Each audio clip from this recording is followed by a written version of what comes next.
Yeah, there we are. Okay. Okay. All right, look,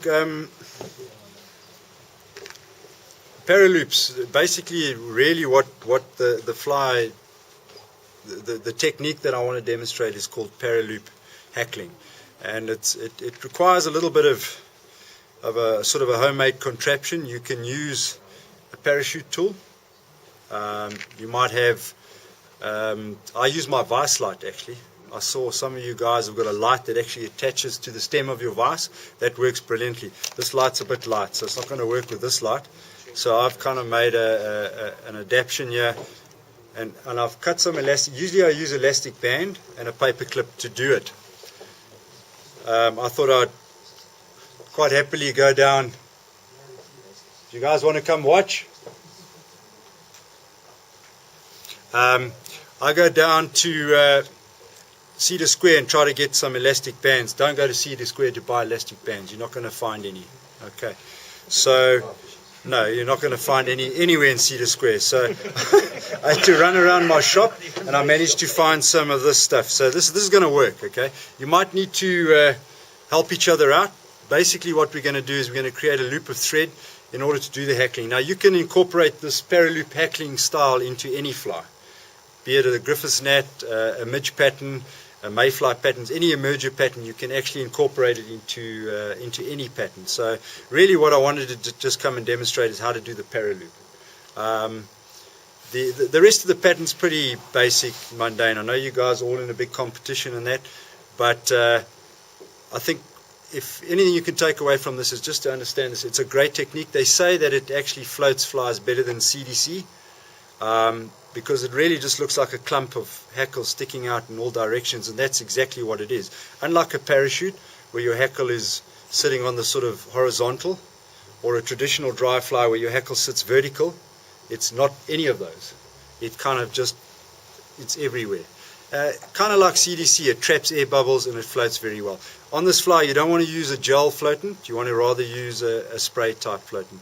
The hook I've chosen is quite big for this type fly. I mean, you can go right down to 18s, 20s with this type of paraloop hackling. I've chosen 12 just for visual purposes. Okay. The first part of tying the fly is going to be pretty basic. What we're going to do is, I'm just using a size 12. It's a 14732BL. It's a barbless hook. It's a grip hook. You'll notice I've dropped the hook down in the vise. I haven't got it straight because I want to get down the bend. And what you'll find is when you start tying the fly, it's going to make your life a lot easier by just angling the hook down like that. I've cut up some poly yarn. You could use marabou here, poly yarn, anything. This is just really a breathing filament for the fly.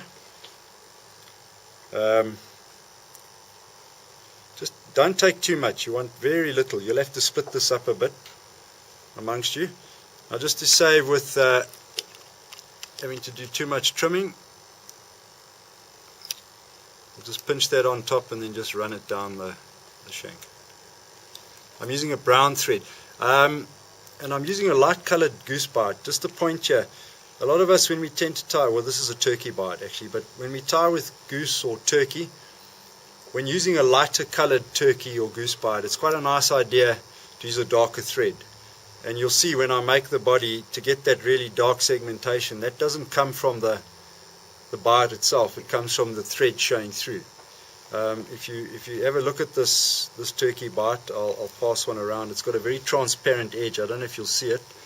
I barely can, even with my 1.5s on, but it is there. Okay, so we just run that down the bend,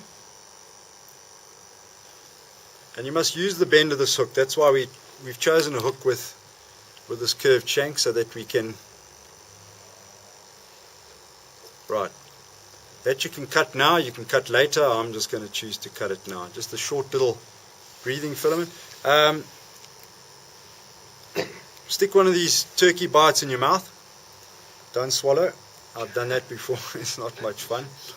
Or put a saucepan of warm water so you can soak them, just so they get a bit softer. Okay, now a goose or a turkey bite has a fairy edge and a dark edge. In this particular fly's case, it doesn't really matter because I'm wanting to use that transparent edge. Now what you want to do is you want to catch that in right on the tip. Now your midge pupa and so on don't really have a taper to them. They're fairly uniform sort of shaped body. But what I like to do, just because I like to do it, I'll put a bit of a taper into it, very subtle, and I use the thread to do that. So what I'm going to do is I'm just going to use my thread. I'm using a 6/0, it's a brown Danville's, just to create a very subtle taper. I mean, you can hardly see that. Okay, ackle pliers might be a good idea.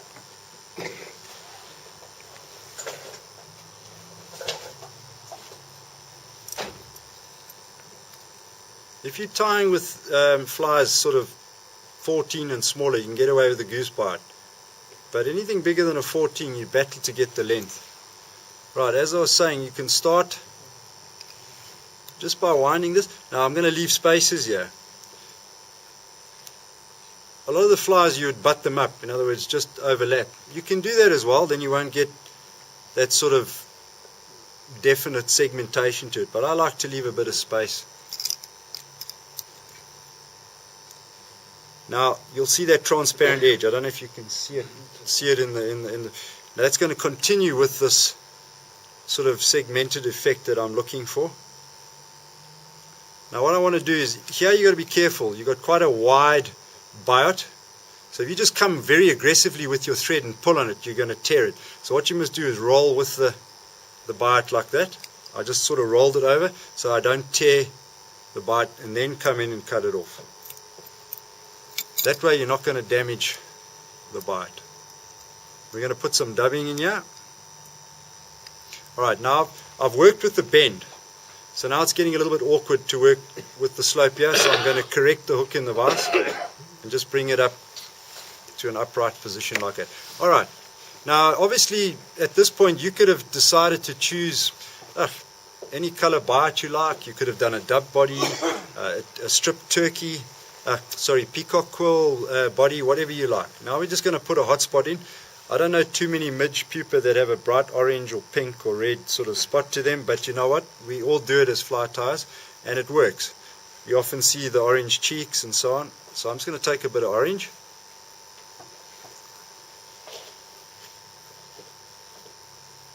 The trick with dubbing is to use, and when I do my lessons, just with the guys, is to tiny bits of dubbing. You know, I say to them, right, take a little bit of dubbing like that and end up going like this. Okay, that's a bit exaggerated. I said, no. Take a tiny wisp of dubbing. Rather, build up your shape, your profile, and whatever you're trying to do by adding more dubbing to the thread than trying to put it all on in one go. Okay. So all we've done is put a little bit of an orange hotspot. Right, I'm going to put a layer of thread there now. Okay, now this is where things get a little different. What we're going to do is we're going to create a loop, like you would for a dubbing loop. And you want it probably about, with the size hook we're using, probably 4 or 5 centimeters. And we want to bring this loop up on top of the hook like so. Okay, so we've created this thread loop. There it is. And this is where we bring in our little homemade contraption. And I'm just using a paper clip and the handle of my vise to create a bit of tension here. Now usually I have a bit more angle, and that's where my vise light comes in here. I'm going to get away with this because what I'm going to do is I'm going to tilt my hook. But what you might want to do is work as a team, and the ideal angle to create would be probably about there. Okay, and usually my vise light, it attaches to my vise. This light's a bit light.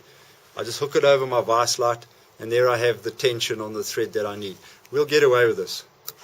So if you don't have a light that's attached to your vise, or a parachute tool works brilliantly, just work as a team. Get somebody, it's a short procedure. You'll see what I'm going to do now. You just need somebody to hold that for you while you do the hackling process. Okay, it's a team effort.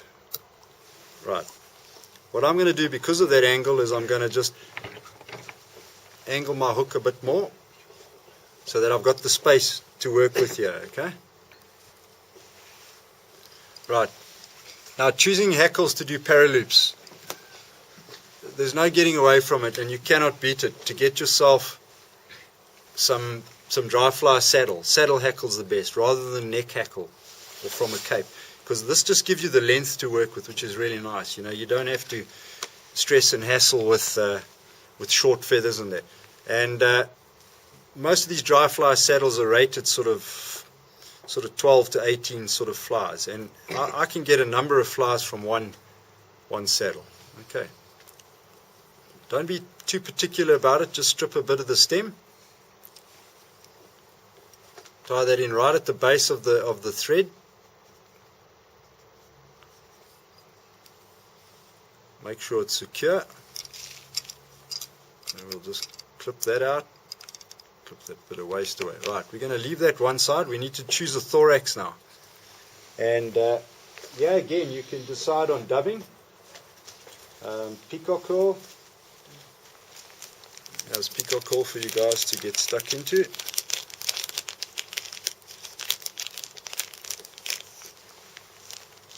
And for a size 12, I'm going to just basically choose 2 or 3 strands of peacock curl.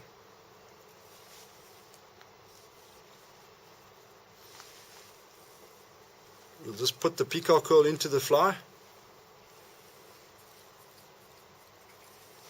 If you're going to do dubbing, just do a dubbed thorax. And then just finish off.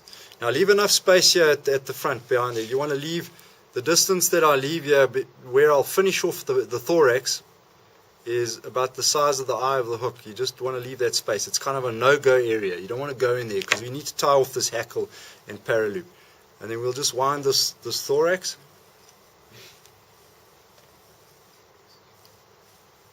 You'll notice that all my tying I do, everything's clockwise. I don't go with this opposite, you know, sometimes with ribbings. My thread moves clockwise through my fly tying. My hackling moves clockwise, my body material, everything moves clockwise, so you're tightening everything all the time. Don't try any anti-clockwise stuff, okay? If you're a left-handed tire, it's the same. The same applies. Right, we've just put a peacock curl thorax in there. Alright, now we're going to start with this paraloop hackling. Now what I'm going to do is I'm just going to spray this out. Now this is where I don't have the angle that I would like to work with, but it's fine. And I'm leaving space as I wind this hackle up the thread, and just flay it out a bit. So it's not touching turns? Not touching turns, because I'm going to go back down, Charlie. Okay. Now what I'm going to do is I'm going to compress this hackle afterwards. There's going to be some leverage here to push everything down. So I'm going to go twice the length of my thorax up the thread. Does that make sense? Okay. So I'm traveling about. Then I'm going to go back down. Oh, you bugger. Start again. Alright, sorry about that, guys. There's no coming back from that.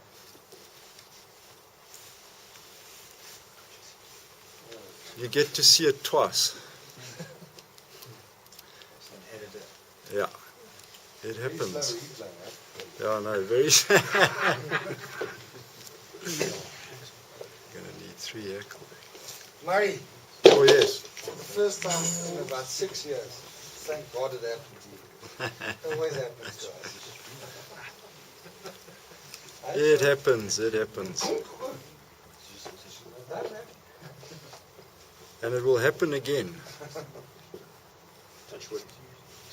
Right. Possibly the hackle a bit brittle, don't know. I didn't pull very hard. Doesn't matter. Do the hackling now? Just question. No. Okay. No, you can't, Charlie. You see, look, no, you can. You could. You mean put the paraloop hackle in now? Yeah, just question. Can you? Yeah, you must. Did I put my thorax first, eh? Yeah. Yeah. You must put the hackling in now. Let's Otherwise, do it. if you do it the other way, it snaps. Yeah, exactly.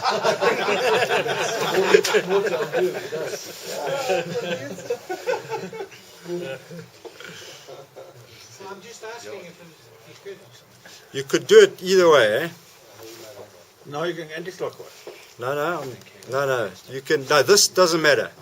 This doesn't matter. It's when you are tying in on the actual hook shank itself. Doesn't really matter, no. Right, come back down. So it's twice the thorax. Yeah, at least twice the thorax, eh? You break it in 4 times. Yeah, he's trying to spin it. Yeah, it's quite tricky.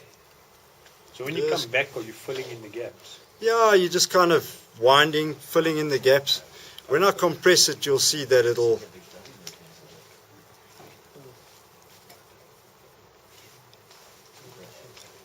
I can understand why he's saying the angle is important. Yeah, the angle is important, eh? You need to get that, but it's fine, we'll get there. That's what I'm saying. This is a good substitute for CDC.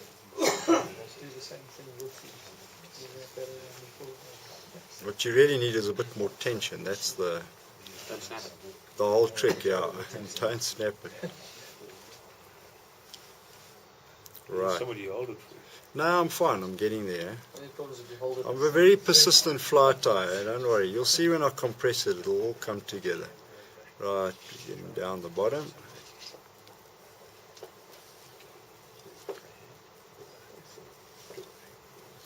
Right. Now you'll find with a bit more tension you won't have to wind it as much as I have. Right, then what you want to do is just tie that off. So it's actually better to do it now. Yeah, let's do it first. Okay, just make sure that's tied in nice and tightly. Right, so do your hackling first, then peacock curl. There was a reason that hackle broke. You see, I jumped the gun. If you were using dubbing instead of peacock curl, what color dubbing would you use? Oh, you could use I mean, there's a lot of really nice sort of, you want to go with a slightly darker color than your abdomen. So, yeah, like light browns to dark browns. Murray? Yes. Okay, it's alright.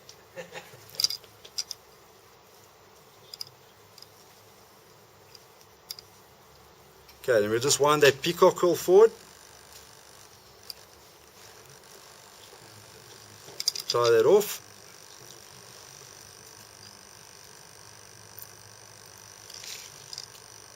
Alright. Okay, at this point you now can release the contraption. And then just compress that hackle. You'll be able to pull it down quite nicely. And if you've gone double the size of the thorax, it'll probably just fit in nicely. Then we'll just tie that off. It just sits on top, right? Right on top. It's almost like a wing case, if you like. Yeah.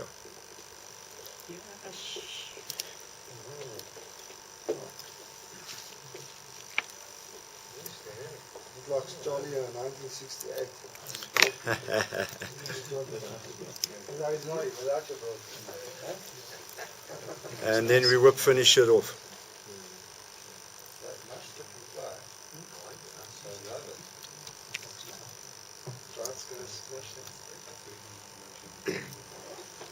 So it sits in the water just like that. Yeah, basically, you know, if you look underneath, there's nothing here. Yeah. And then your hackle sort of you could just treat that with a spray floatant. I generally take a bit of Velcro and brush that out gently and just catch free up any of the fibers that were caught. And that's it. It's a very different, if you look at it under, I can't see what you're looking at there, but under scrutiny there's just a haystack of hackle all sticking out in all directions. So it's not a vertical or a horizontal hackle, but what I suggest is you need to create a little bit more of an angle so that you can create a bit more tension. So I'd just work together as a team just to do that, and I think it's a lot of fun to tie. Thank you. Where's the damage? Well done. Nice, mate. Enjoy. As always. Good.